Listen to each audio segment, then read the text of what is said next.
Diamond Harbour Raynagar K S পৌর বিদ্যালয় ভারী বৃষ্টিতে হাঁটু সমান জল। দক্ষিণ চব্বিশ পরগনার ডায়মন্ড হারবারের রায়নগর কে এস পৌর বিদ্যালয়ের ভারী বৃষ্টির ছেড়ে স্কুলের ভেতর এখন হাঁটু সমান জল।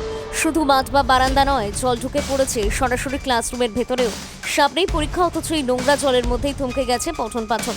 স্বাভাবিকভাবেই মাথায় হাত পড়েছে ছাত্রছাত্রী ও অভিভাবকদের। পরীক্ষা নিয়ে গভীর উদ্বেগের মধ্যে দিন কাটছে স্কুলের শিক্ষক ও শিক্ষিকাদেরও। এই বিপর্যয় থেকে মুক্তি পেতে ইতিমধ্যে স্কুলের প্রধান শিক্ষক প্রশাসনের দ্বারস্থ হয়েছেন। স্কুল চত্বর থেকে দ্রুত জল নিষ্কাশন করে পরিস্থিতি স্বাভাবিক করার আবেদন জানিয়েছেন তিনি।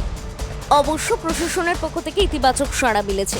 সব রকমের সাহায্য করা হবে এবং দ্রুত জল সরানোর ব্যবস্থা নেওয়া হবে বলে আশ্বাস দেওয়া হয়েছে প্রশাসনের তরফে। এখন দেখার, পরীক্ষার আগেই জলযন্ত্রণা থেকে সত্যি কতটা মুক্তি পায় রায়নগর কে এস পৌর বিদ্যালয়। ডায়মন্ড হারবার থেকে তপন কুমার দাসের রিপোর্ট, ডিএন নিউজ বাংলা। আমাদের স্কুলে একদম মেন গেট থেকে ঢোকার মুখে একদম জল ভরে গিয়েছে। ওখান থেকে আসার পথে আমাদের স্কুলের বোর্ড ভিজে যাচ্ছে। আর স্কুলের যে একদম নিচের অংশ, সেই ছোটো মাঠ করা বা রাস্তা করা সম্পূর্ণ জলে ডুবে যাচ্ছে। তাছাড়া নিচের ডান দিকে যে বারান্দা, ওখানে তো গোটা বারান্দায় ডুবে গেছে এদিক থেকে ওদিক। আর নিচের তিনটে ক্লাসে ছাত্রছাত্রীরা বসতে পারছে না, ক্লাসে পর্যন্ত জল ঢুকে গিয়েছে। বেঞ্চিতে প্রচুর জল জমছে।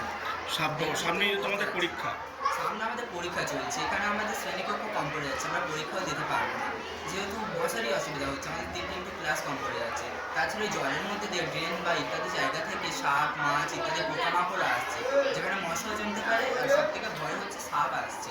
আমাদের স্কুলের ভিতরেই সাপগুলো হাঁটাচলা করছে।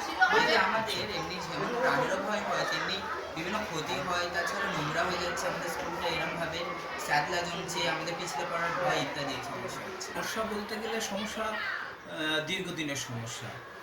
আমাদের বিদ্যালয়ে প্রায়শই জলে ডুবে যায়, জলমগ্ন থাকে।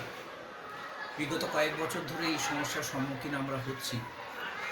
অ্যাকচুয়ালি রায়নগরের যে নিকাশি ব্যবস্থা, সেটা খুব সঙ্গীন হয়ে পড়েছে, কারণ রায়নগরের সমস্ত জলগুলো এই আমাদের বিদ্যালয়ের উপর দিয়ে চলে আসছে এবং বিদ্যালয়ের ভিতর থেকে তলদেশ থেকেও জল পাস করছে।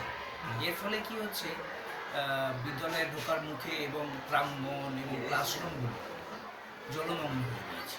ছেলেমেয়েরা ক্লাস করতে পারছে না। সামনে পরীক্ষা আছে, দ্বিতীয় সামনেটি পরীক্ষা রয়েছে।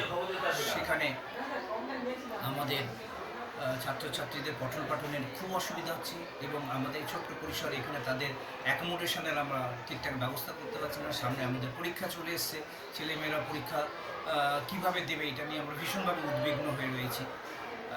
এর আগে আমরা প্রশাসনকে জানিয়েছিলাম, বিগত সময়ে আমাদের এটাকে সমাধানের জন্য রাস্তাটা উঁচু করে দিয়েছিলেন এবং এই যে প্রাঙ্গণটা আছে ঘাসে জল জমি হয়ে আছে, ওটাকে ওরা করে দেবেন বলেছিলেন, কিন্তু একটা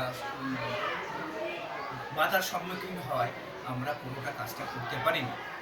বছরে আমরা বিদ্যালয়ের পক্ষ থেকে আমরা পৌরসভার ইও স্যারকে লিখিতভাবে আমরা এই বিষয়টা জানিয়েছি, যাতে এই সমস্যার সমাধান